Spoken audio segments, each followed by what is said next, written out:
to episode 13. We have been debating what to title this. The concept is based around one of my favorite verses, which is 2 Timothy 2:15. And in the King James Version, it tells you to study to show yourself approved, and that's only part of that verse. But the concept today is that we're going to show you how we study to show ourselves approved. I'm pretty frequently bringing to your attention Hebrew words and Greek words and dictionary definitions after reading a particular verse. So Tina has asked me, maybe we can show you how I come to the information that I present to you. And in doing that, we decided that we would use one of your favorite chapters, which is John 15. Right. So. And I think really before we do that, I'd like to look at 2 Timothy 2:15. Sure. Just to refresh our memories as to what that specifically says. When I came across it in my readings, my personal readings, it was one that I was like, oh, I can do that. And the reason that comes to mind is because I have spent plenty of years in graduate school and I have multiple degrees, so I've spent time studying. Right. So if God tells me to study to show myself approved, I feel like I can do that. I can study. I don't know that I can be approved necessarily. But just like in school, that there's certain techniques that enable a student to get the most out of their study, and in this case, there's different techniques that you use. You just don't know Hebrew. You just don't have the dictionary in your head. I mean, she's quite intelligent, no doubt. However, it took work. There's a method that you use to obtain your knowledge. Yeah. Oh, yeah. And anybody could do it. It's just taking the time and knowing how to go about doing that. Yeah. And that's what we hope to do today. Right, and I don't have a seminary degree or anything like that, so I don't have any Greek or Hebrew training like you were saying. Right. I use the Strongs, which we're going to show you. Which you could get. And you can get this at probably any bookstore, but definitely any Christian bookstore. I was fortunate enough last year for my birthday that my best friend bought it for me. Oh, good. So, and I've used it a lot. So we're looking at 2 Timothy 2:15, and we're looking at it out of the King James Version. It says, "Study to show thyself approved unto God, a workman that needeth not to be ashamed, rightly dividing the word of truth." And, there's one of the examples I give my husband with regards to studying to show thyself approved is I told you he reads out of the King James Version. Right. And for a long time, he's been very die-hard about, no, I want to read the King James Version. And I don't have a problem with reading the King James Version, if that's what you want to do. I personally prefer to use it as a reference tool. But so my prime example to him with regards to studying to show thyself approved, and the difference between the King James Version and the ESV or the New American Standard, the best example that I can give you is in 2 Corinthians 13. Is it 2 Corinthians or 1 Corinthians 13? Which one's the love? Love. I think it's second. Second? I don't know. I can't remember. It's bad. Pregnancy brain is a rough one. And I have no excuse. Well, yeah, you do, because you're still... Still new? You're still learning? It's first. First. See? Yeah.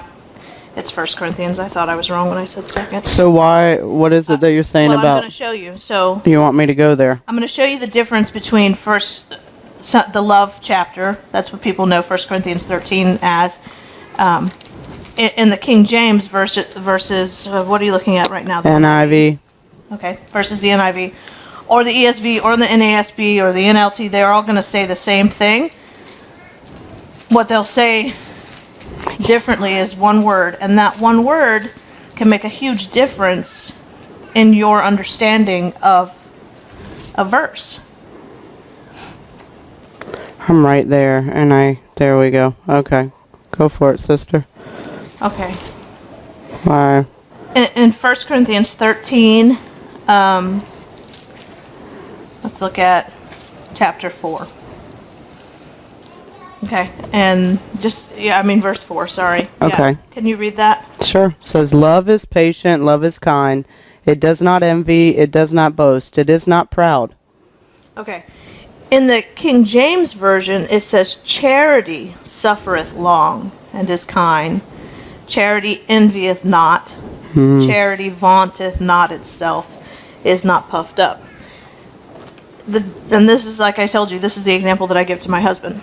If I were to read only the King James Version, and I was not familiar with the fact that chapter 13 is the love chapter, Right.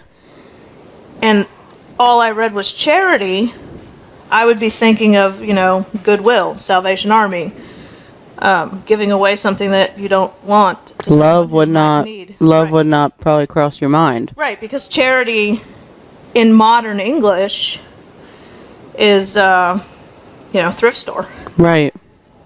Right? But back then. But during, the King James time and the writing of in the 1600s or whenever this was done, charity was equivalent to love. If you looked up the word charity, as it's shown here in the King James Version, in the Strong's, you would find that it's the word agape.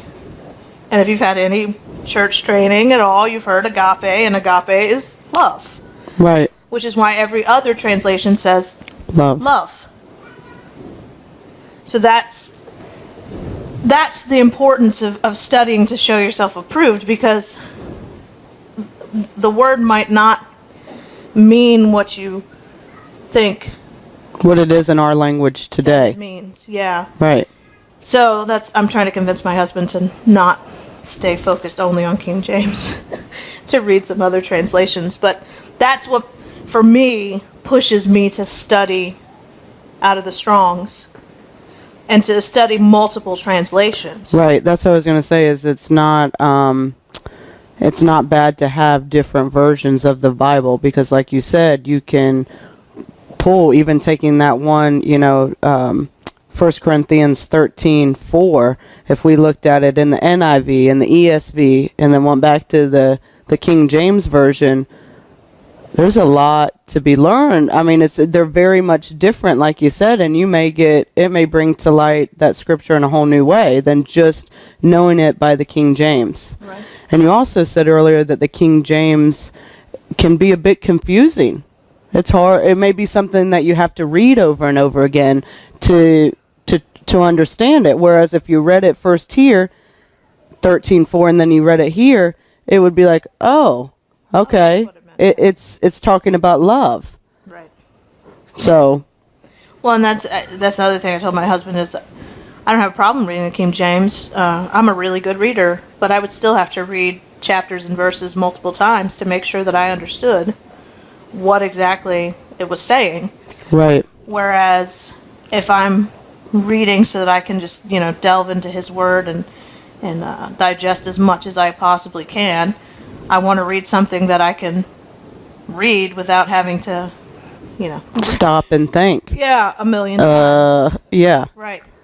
I mean, this weekend, like I was telling you, this weekend my husband, I guess, read John chapter 6 twice, and then I sat down with him and I read it to him a third time.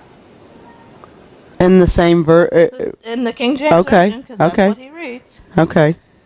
So now he's read John chapter 6 three times in a weekend or something. So, I don't know. I would rather read a chapter and go on. Unless I'm studying. And when I'm studying, then I want to read the verse and read it out of a different translation, and look up my Strong's to make sure I know what exactly that word meant, whichever word it is. Right. And use a dictionary. And because like we've seen in other episodes, one word, just like last week, power, could mean different things used in different places in the Bible. And you only know that when you go back to the King James, right? You have to take the original context. You have to take the word from the original. Well, in order to The King James is going to be, I guess, would be the English original. Now, obviously, if you were serious about wanting to read the original, then you would learn Hebrew and Greek and somehow gain access to the scrolls. Right. And read them. But as far as, the most ancient English, what we have most version, access to. Is the King James, yes. Okay. Right.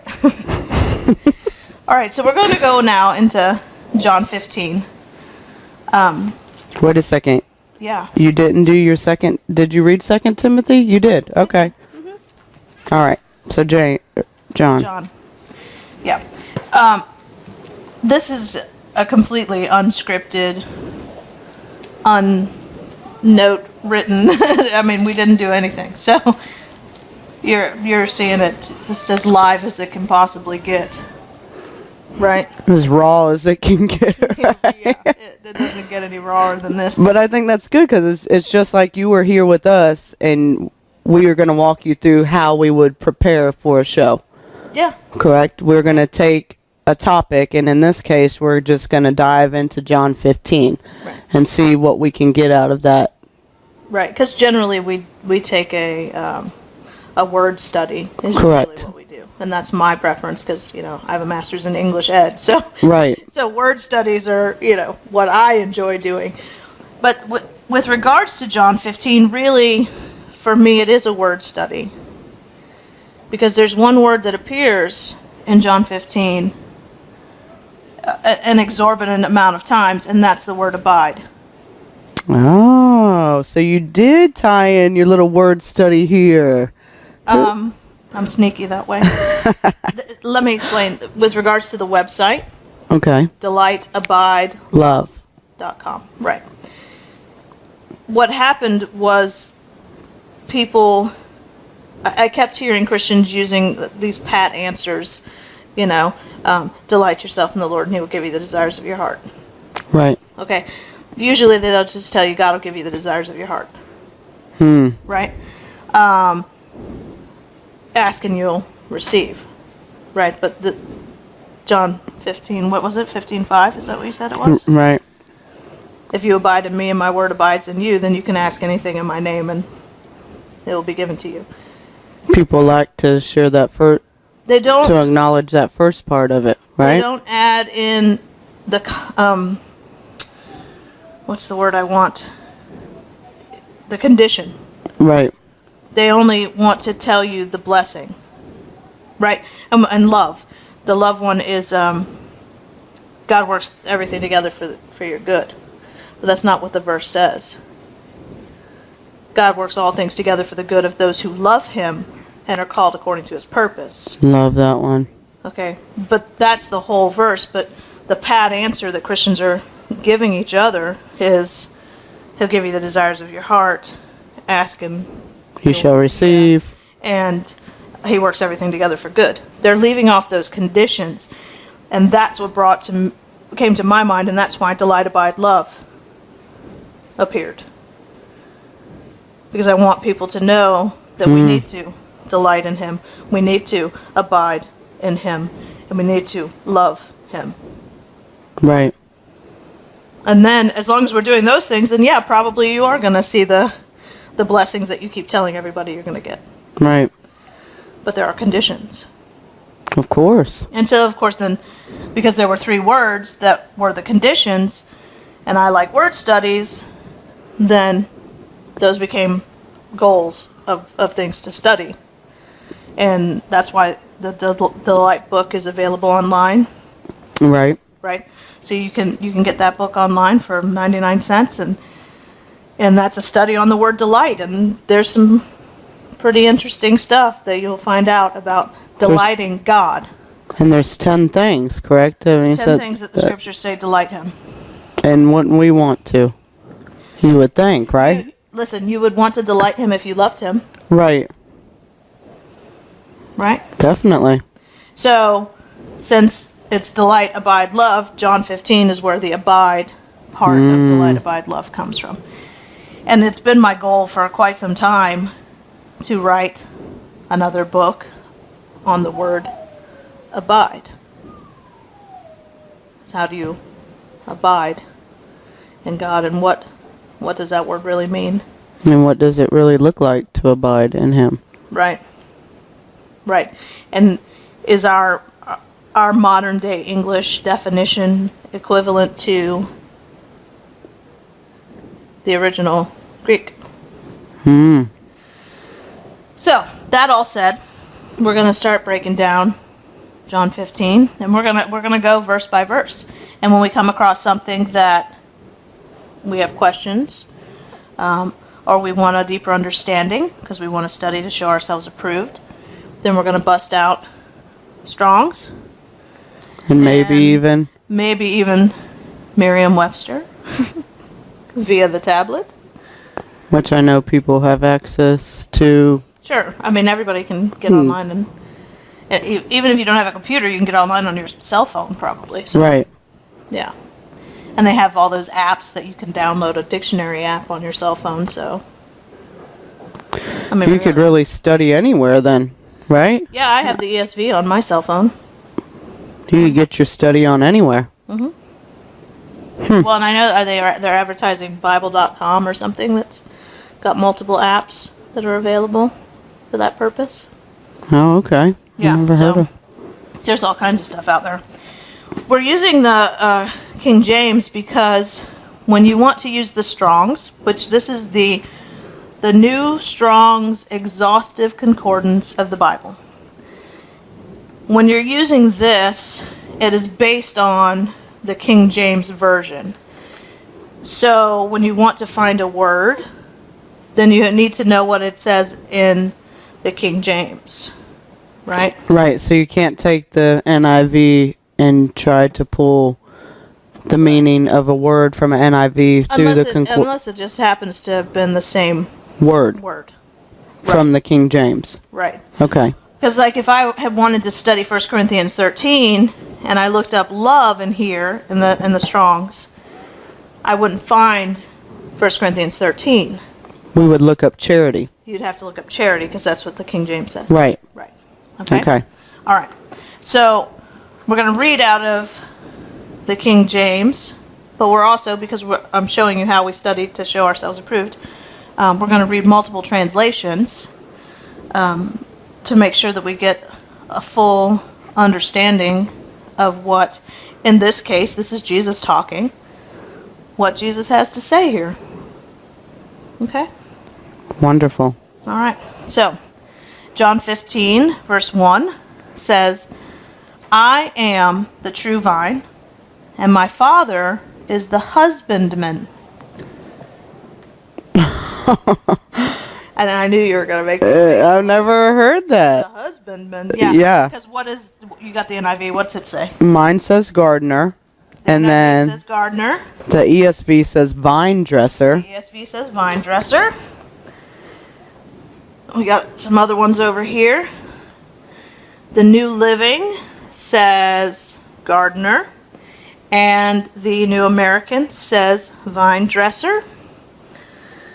But what was the King James was a husbandman. Okay. Husbandman. Right. So, that's a word that you would probably be like, what in the world? Never heard it. So, just because it's a word that's unusual, it would behoove us to look it up.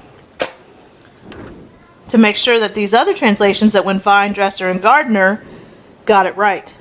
Oh. So, I'm in the H's. I can spell, and sometimes I can. I see husband, and husbandmen, and what am I looking at? John 15:1. Now, the way that this works is you look up a word, and then it has numbers. Strong, he must have spent his life doing this, but he numbered every single word in the Bible. Amazing. And did the original Hebrew and the Greek. So in this case, it's 1092 in the Greek. So then you flip to the back of this book where it shows you what the Greek words are. And it's in number order, so then you just find 1092. which is georgos. Okay? Now, what word is that? Georgos is you said, husbandman. but is it? You're saying it's Greek? It is Greek. Okay. Georgos. And the way that it shows you in the Strong's is it'll show you the actual Greek letters, Wow. and then it shows you what it would look like if it was written in English, and then it shows you how to pronounce it. Okay, so Georgos, it says it's from 1093, which is Georgion, and the base of 2041, which I don't know, I haven't looked it up yet, but it says is a land worker or a farmer. Gardener. Vine dresser, farmer, sure. Remember I told you it says that it's from two of them, so 1093 is cultivable or a farm. So if you're thinking about that time period, you know, they were very much into growing vineyards, so they were cultivating the vine. Right. Right. Okay, and then it said from the base of 2041, just for the kicks, we'll look at that and see what it has to say. And sometimes it will add extra understanding to you, and sometimes you'll be like, huh? So, and that's from ergon, which means toil, as an effort or occupation to work. So, that's where they came up with the word land worker. They're cultivating the land, they're toiling on the land. Okay. Right. And so when they tell us a vine dresser or a farmer, or a gardener rather, We can get that idea. yeah, and that would be an accurate concept there. So if we're looking at that verse again, I am the true vine. Jesus says, I am the true vine. Maybe we should look up true. Sure. Because I would. What does true mean? You know? Does he mean I'm the first vine? Does he mean I'm the only vine? What does true mean in this context? Oh man, we could really break down Oh, sure. a scripture, because it is not just based on what we, you know, from Modern the first English of- yeah. understanding. Yeah. Well, and that's the beauty of studying to show yourself approved, because you could take one scripture and really just You know, like, tear it down. you know, I know our pastor said, I don't know if it was the beginning of this year or the year before, it was like, you know, take a verse and study it. But how much, you know, and have that be your verse of the year, but how much more could you get from a verse if you actually took the time to understand exactly what the verse is saying? Right. And I love that she's doing this. I really do, friend. I think it's fabulous, because she gave me a concordance. Did I even say it right? I told her I don't even know how to pronounce it. And she gave it to me, and she had to tell me how to use it, because I think even if I had one, it still requires knowledge of how to get to more knowledge. Like, you would need somebody to help you. Okay, I need to go here to look it up. Then I need to go to the back. You know, it still requires somebody who knows what they're doing, you know? Well, nobody showed me. I just had to kind of figure it out myself. So that's why I tried to save you some time. Well, I'm blessed to know you, and I hope that our viewers are blessed to maybe want to get their own book and to know how to use it. Hey, you know what? I love this thing because I can really... It sheds so much light on verses that you would just kind of breeze past. Right, right. But here's the thing, you have to have within you a desire to want to know in depth. You know, that's one of the things with regards to the magazine that we publish, which is also called Delight, Abide, Love. But underneath it says, for those in pursuit of God. And that is A.W. Tozer's, one of his most famous books, The Pursuit of God. And Oh, okay. you have to desire him. You have to pursue him and seek him, and studying to show yourself approved is one of the methods in which to do so. I think it's great. It makes... Go ahead. So I was just going to say the word true which I just looked up, is the Greek word alethinos, which is number 228, and it means truthful. So, not a lie. It says from 227. Oh, here's interesting.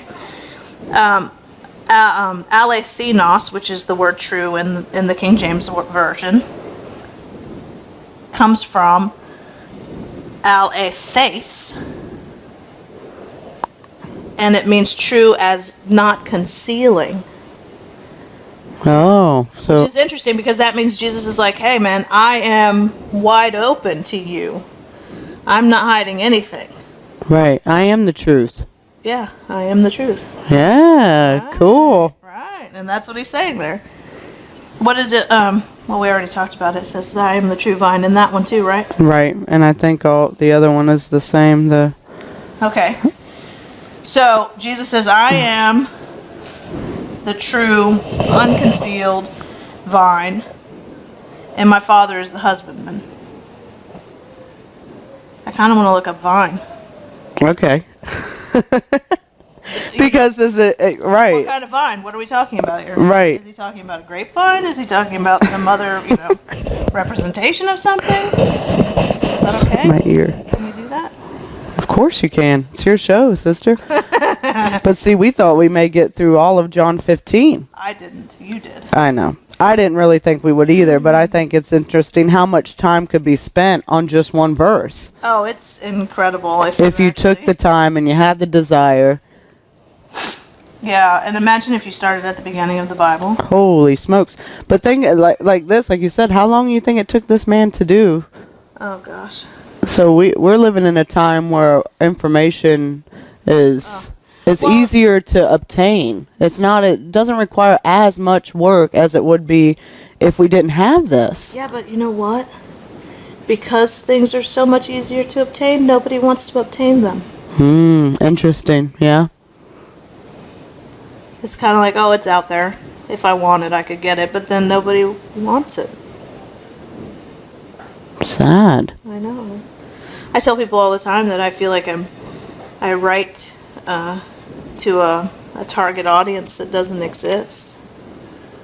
Because people are just so content in mediocrity that they just want to ride the preacher's wave. Right. And they're interested in being fed, but they don't want to go digging themselves. Yeah. They don't want to gather the manna. They want somebody to bring it to them. Right. Right. Well, we're here to say that it's not the only way, right, sister? Amen.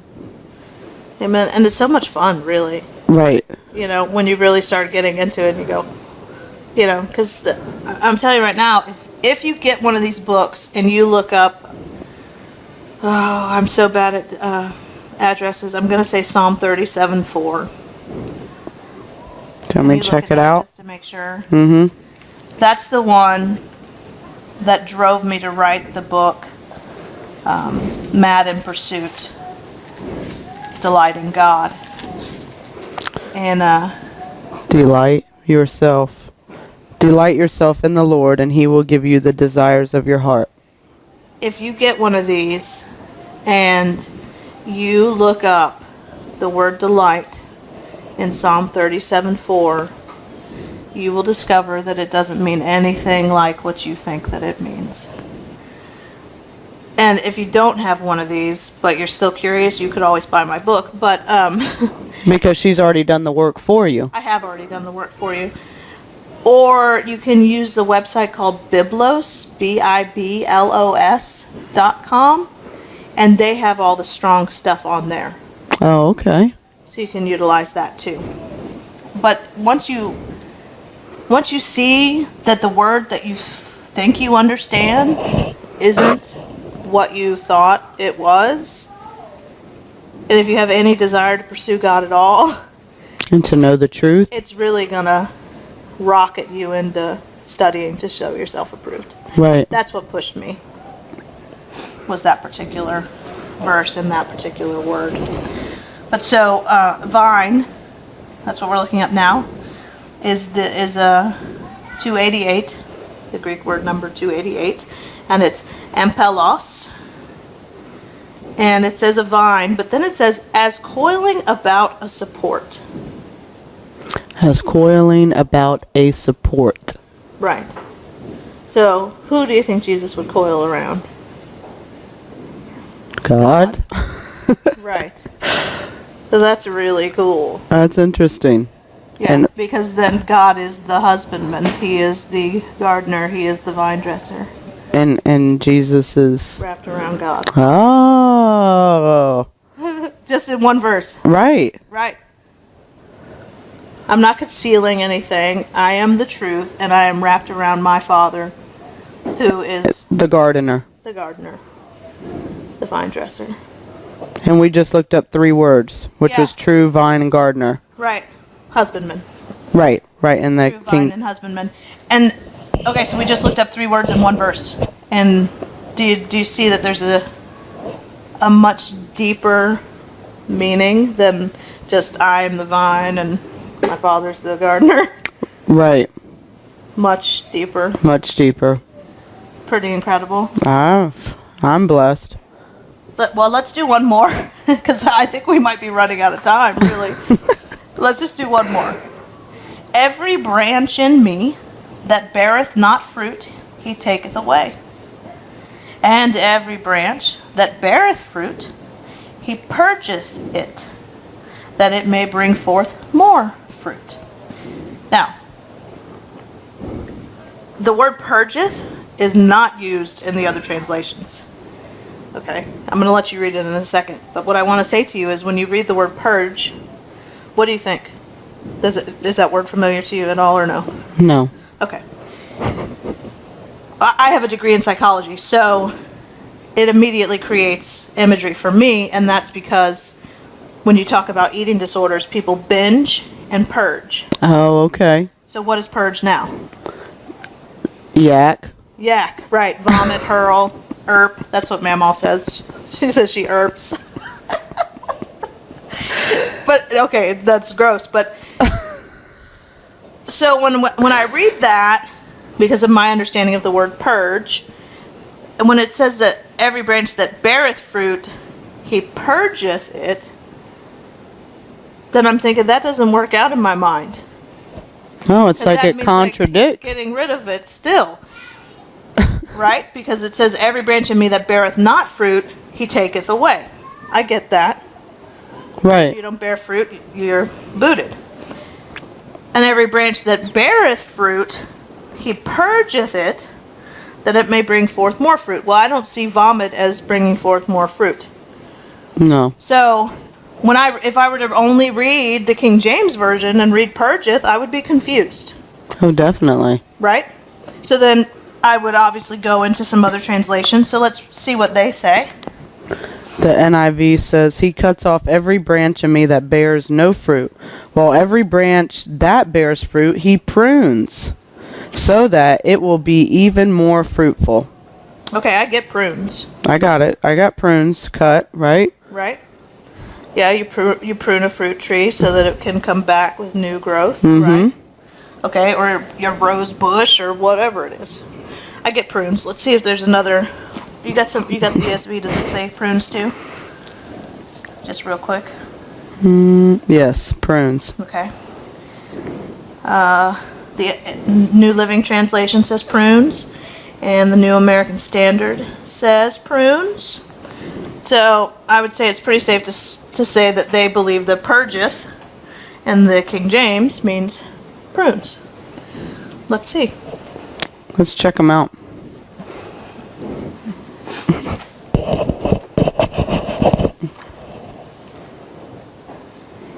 And really, this is, it may seem to you like it's a lot of work, right? Looking at multiple translations and then going into this and having to look up the word and all that, but it's really about how badly do you want to understand what Jesus was saying. Right. What's your desire to seek him? Yeah. Well, and we're told, seek ye first the kingdom. And all these things will be given unto you. And its righteousness, and all these things will be added unto you. Yes. So, it's not like he didn't tell us to seek him. It's funny you say that, because that's what I've been saying every morning. But seek first the kingdom. Mm-hmm. Before you do anything else. Before you make that pot of coffee. This is interesting. Okay. Because when I look up the word purgeth, it apparently only happens once in the scriptures. What do you mean? That's the only time the word purgeth was used, was in that. Translated. Purgeth. It looks like the Greek is used more than, that Greek word for purgeth is used more than once, but it was translated purgeth only once in John 15 too. Which is interesting. I don't know if it has any relevance to us at all, but there's just an interesting thing to take note of. It's a Greek word number 2508. So we will find that. And that is kathairo. And it comes from 2513, which is katharos. And its meaning is to cleanse, to prune, to expiate. Do you remember expiate? I want to say you've talked about this. Jesus was the expiator? Yes. But what was expiate? What was the meaning of expiate? I need to look that up. Okay, so they obviously they accurately translated it when they put prune.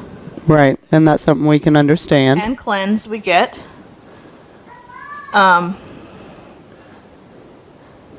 let's see what expiate is.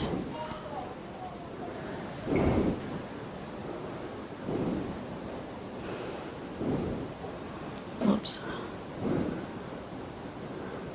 To extinguish the guilt incurred by, to make amends for.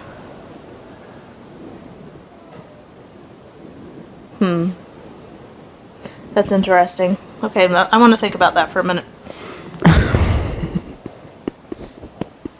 First of all, every branch in me that beareth not fruit, he taketh away.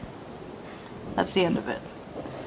But every branch that beareth fruit, he expiates. He extinguishes the guilt incurred by, he makes amends for, that it may bring forth more fruit. He cleanses it, he prunes it. That's incredible. It's like, we live in Florida, and I think I've told you that before. We live in Florida, and so citrus is a big deal here. Right. Right. And I write for an agricultural magazine, so you know all about it. A little bit about citrus. And what they're having some problems with our citrus here in Florida, with some kind of mite things, and then a process called greening, and it's I don't know, some kind of disease, citrus disease, that makes the citrus unedible. Oh, not good. No, and it's destroying our citrus groves here in Florida, and so there's a big push to find how to fix it? Yeah. Stop it. Right. To cleanse it. To make amends for it, to...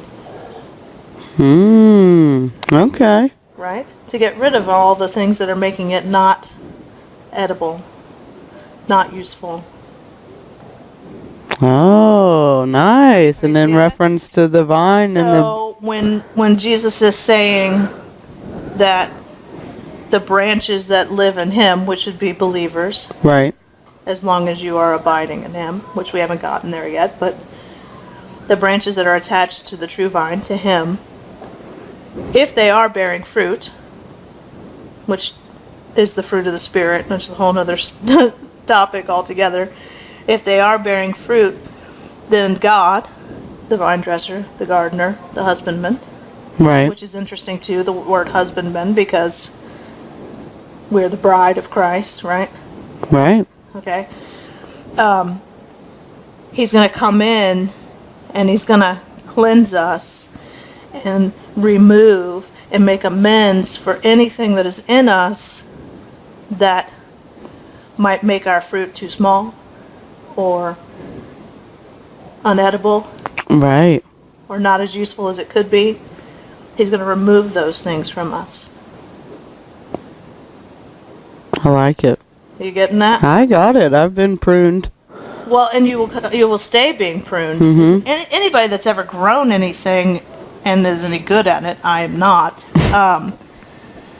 You go out there and you cut off the dead things. You peel off the dead leaves, and you chop off little pieces of it for the sake of seeing it get bigger and grow more and produce more.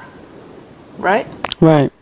So, when you're walking the Christian walk, when you're living as a branch attached to the vine, then you have to understand that throughout this life, you will be pruned. You will be cleansed. But the great thing is, our expiator, Jesus, Right. has made amends for us. He's removed all the guilt we've incurred for the purpose of us bearing more fruit. Which is the fruit of the Spirit. Mm-hmm. Correct. It's like it makes room, takes out the bad to make room for more good. Right? Right? Right.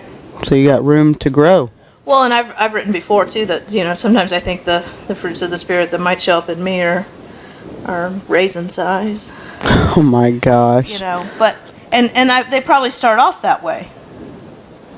And then maybe they get to a grape, and then maybe a plum, But it's a process, and as he prunes you, then maybe one day you'll be a watermelon. And how about, I don't know if this is way off, friend, but last week you talked about when Jesus cursed the fig tree. Yes. Remember that? Because it was like an imposter. Yes. Right? It had the leaves. No fruit. But no fruit. Interesting. Yes, and that would have been a vine that beareth not, or a branch that beareth not fruit. Right. And it was taken away.